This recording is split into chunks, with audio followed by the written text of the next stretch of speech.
existem dezenas de elementos HTML e cada um tem o seu propósito. Vamos ver ou rever alguns dos mais comuns. Vimos que o elemento HTML é usado para definir o início e o término de um documento HTML.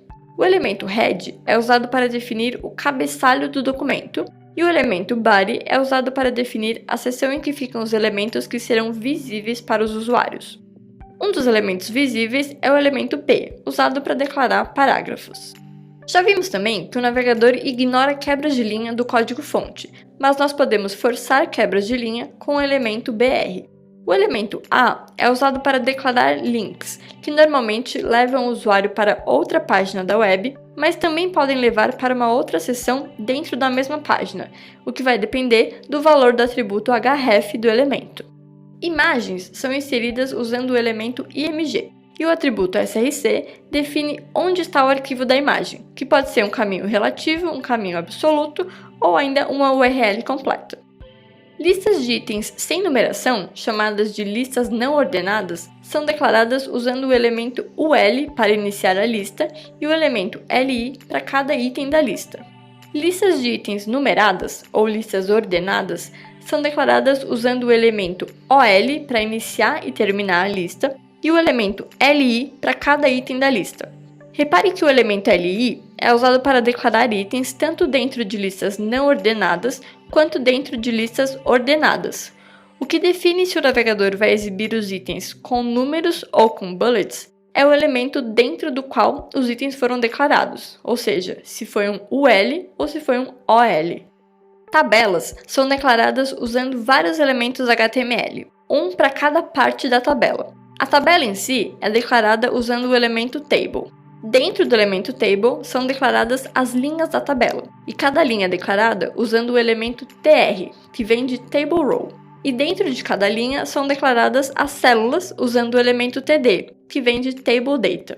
Portanto, tabelas em HTML são orientadas a linhas. Primeiro são declaradas as linhas, e dentro de cada linha são declaradas as células. Não é possível declarar primeiro as colunas e depois declarar as linhas de cada coluna. Esse exemplo mostra uma tabela simples, com 2 linhas e 2 colunas, mas as tabelas também podem usar outros elementos, como o thead para definir linhas de cabeçalho da tabela, ou o tfoot para definir linhas de rodapé.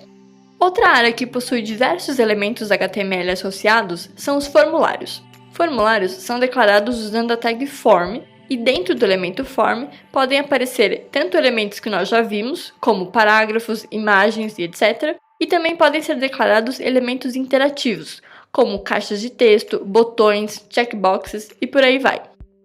Como você já deve ter percebido, existem muitos elementos HTML, e cada elemento tem as suas próprias regras, o que pode parecer meio confuso no início.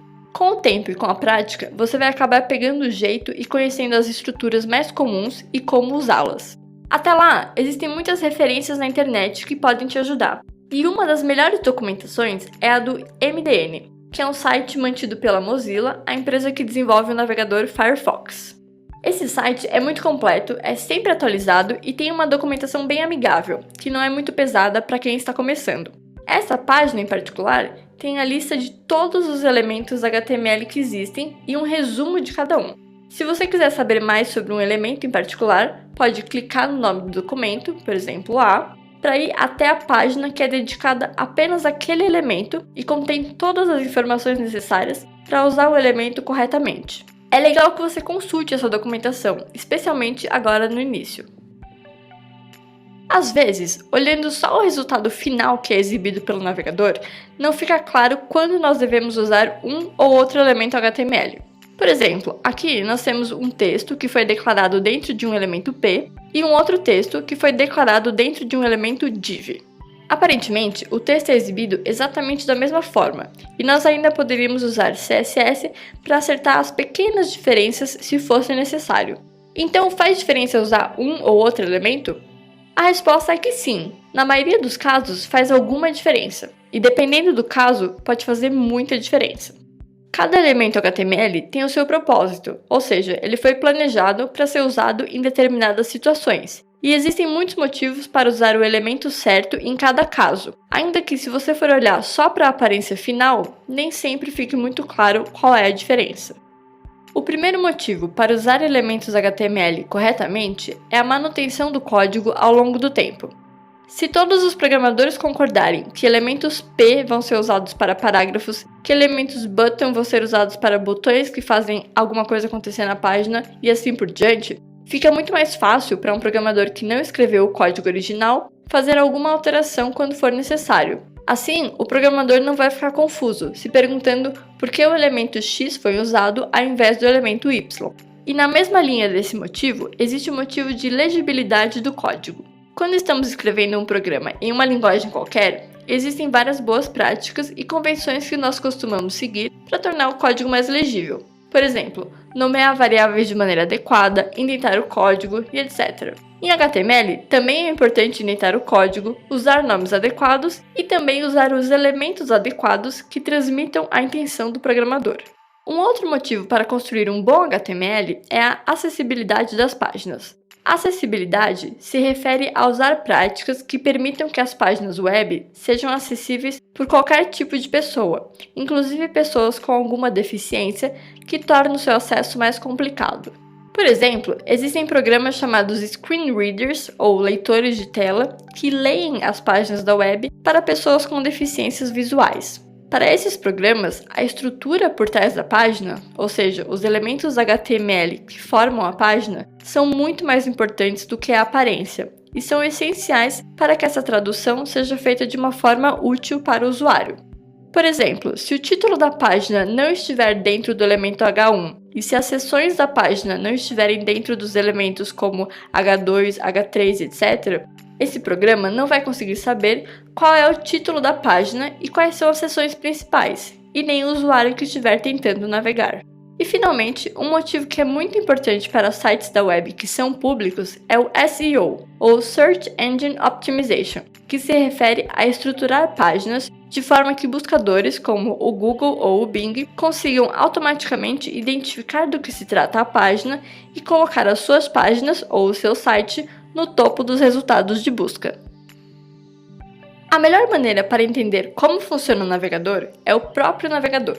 Quase todos os navegadores modernos vêm com um conjunto de ferramentas feitas especialmente para ajudar os desenvolvedores. O nome da ferramenta varia de navegador para navegador. Aqui no Chrome existe o Developer Tools, que pode ser aberto de várias formas. Uma forma bem simples é clicar em uma área qualquer da página com o botão direito do mouse e depois clicar em Inspect ou Inspecionar. Isso abre uma nova janela que mostra na aba Elements o HTML inteiro da página, da forma como ele foi interpretado pelo navegador. Conforme você passa o mouse por cima dos elementos, o navegador destaca qual é o elemento correspondente na página. E uma outra coisa muito legal é que você pode editar esse HTML. Por exemplo, quer testar como essa página ficaria sem esse cabeçalho? É só selecionar o elemento aqui no painel de Elements e simplesmente clicar com o botão de backspace do teclado. É claro que nada disso é permanente, é só uma forma muito prática de fazer alguns testes na página. Mas se você recarregar a página, pronto, todas as alterações foram perdidas.